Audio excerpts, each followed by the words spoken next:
Tonight on America's Hope, we focus on President Joe Biden making that consequential decision, dropping a bombshell on the Democrat Party and Republicans for that matter, and telling the nation that he would no longer seek his re-election as President of the United States. He's dropping out, and we're going to discuss it tonight. America's Hope starts now.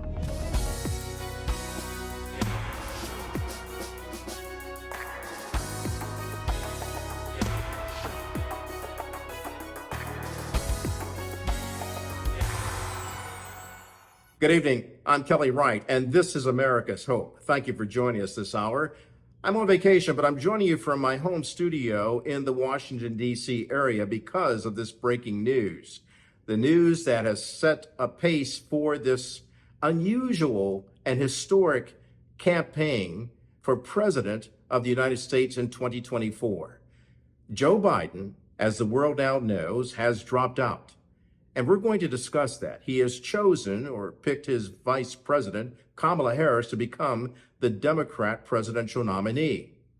And if she goes on to win that nomination from the Democrat Party, she will be the first woman of color to make this historic run to the White House. The question is, does she have enough support? She says that she will work hard to earn the support of Democrats, and then she has to state her case before the American people. So tonight we're going to talk about that. We're going to hear from Dr. Avis Jones-DeWeever, a political analyst. And we're going to talk to Timothy Allen Simon, a man who has worked with the Arnold Schwarzenegger administration as a Republican. He knows Kamala Harris personally. He'll be joining us as well to weigh in on this issue. And then we'll hear from Republican Craig Huey as the RNC that took place last week and the historic developments that unfolded there. Let's get started. And so my first guest tonight on America's Hope is Dr. Avis Jones-DeWeever, and she is someone who knows about politics. She joins us tonight as a political analyst, but she's also an author, a best-selling author, I should point out, and someone who has previously done some consultations for the Obama administration. Avis, it's good of you to join us this hour. You have worked extensively with Democrats and Republicans. Mm-hmm. And this new bombshell that's come onto the campaign trail with President Joe Biden saying that he will not run, that he is dropping out of the race. What does all this mean? This is a complete game changer. Talk about just taking the race and just shaking it up. Okay, that's exactly what this is. Of course, he was under a great deal of pressure now for several weeks following his very unfortunate appearance in the first presidential debate. However, it looked for a while that he was going to hold on, but he came out over the course of the weekend and not only dropped out, but went even further and endorsed his vice president. And so it's a whole new race come this morning. You have known quite a bit about the life and times of Vice President Kamala Harris. You were there in the beginning saying that it was a good thing when Joe Biden announced that he had chosen her to be her VP, to be his VP running mate during the first election. This time around, things are different if she is able to emerge as the front runner for the Democrat Party, or do you think she'll be challenged? I think that she will definitely be the front runner. Here's the thing. The Democratic Party does not have time to play around. We're at the end virtually of July. They are dealing with deadlines in a few states with regards to having to have a nominee on the ballot in very important states that don't happen to have Democratic governors. And so they have to move forward quickly. There will be a virtual, in essence, nomination prior to the actual convention on August 19th. And so no later than August 7th, it'll be official. Given that very, very quick turnaround, I don't see any wiggle room for other people to come forward, especially after the Joe Biden nomination, as well as several others now who have come to endorse her as well. As far as I'm concerned, she has been chosen and everyone else is just beginning to get in line.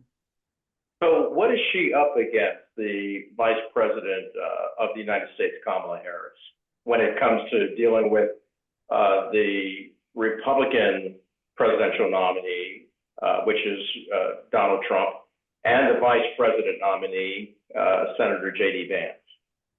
Absolutely. She represents the complete antithesis to the other side of the political spectrum.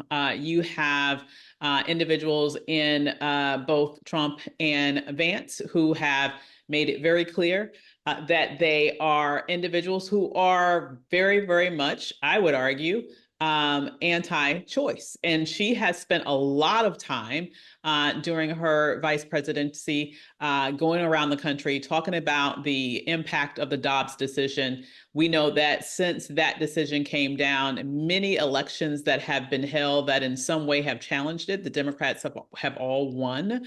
And so she has been riding that very successfully. I believe that she will ride that as one of the main speaking points in terms of this electoral season. In addition to that, I think another thing that we need to look out for is who is she going to pick to be her running mate, because she comes from California, a safe state for the Democrats. What she really needs to do, I think, strategically at this moment is think about who can she select as a running mate that can really lock down a state for the Democrats that they need. If she gets the right running mate, it puts, I believe, the Democrats in a much, much better position moving towards November. So given that statement that you just made about her having to choose a running mate, it would be wise to perhaps choose someone from Michigan or the South or, well, Kentucky, the Kentucky governor, as well as the governor of Michigan. Would either of those two particular members of the Democrat Party work for her? I think they're definitely on the short list, as well as the governor of Pennsylvania, the governor of North Carolina. She has some really good people in the bullpen that she can choose. I do, honestly, I guess I'm biased because I'm a woman, but I would be kind of excited to see an all-female lineup. I mean, that would be very interesting to see if it would be both her and Governor Whitmer. Being able to bring Michigan across the finish line would be a huge asset for the Democrats, but also just as important would be Pennsylvania, just as important would be Kentucky, which just as important would be North Carolina. So she has lots of good picks ahead of her. It'll just be interesting to see what will be her choice. What do you say of President Joe Biden making this decision, albeit perhaps against his better wishes? But what do you say about his 50 years of service to the United States? This speaks volumes to his character. This could not have been easy. This is a man who has given his entire career to public service. This is someone who ran for office multiple times in terms of running for the presidency before he ultimately was able to make it onto the ticket with Barack Obama, became vice president, and after that, eventually becoming president himself. This is something that he has dreamed of for literally decades. And he's also someone who's had some very significant accomplishments as part of his presidency. He's got to believe that, hey, I have proven that I can do this job. And so for him to, at this moment, be in essence the bigger person, given all of the very public, and I would say honestly, very distasteful public criticism that he received, to say, I am going to step back at this moment and do what I believe is best for this country, do what I believe is best for the future, takes a very big person, because let's just be real. Once you have power, it's hard to give it up. And the fact that he did that ultimately voluntarily says so much for the type of person that he is. And we certainly are excited to be able to continue to have him lead the country for the rest of his term. You know, just to that point, some Republicans, including the front runner, well, not the front runner, but the Republican nominee, Donald Trump, have basically stated that Joe Biden's not able to carry out his presidency.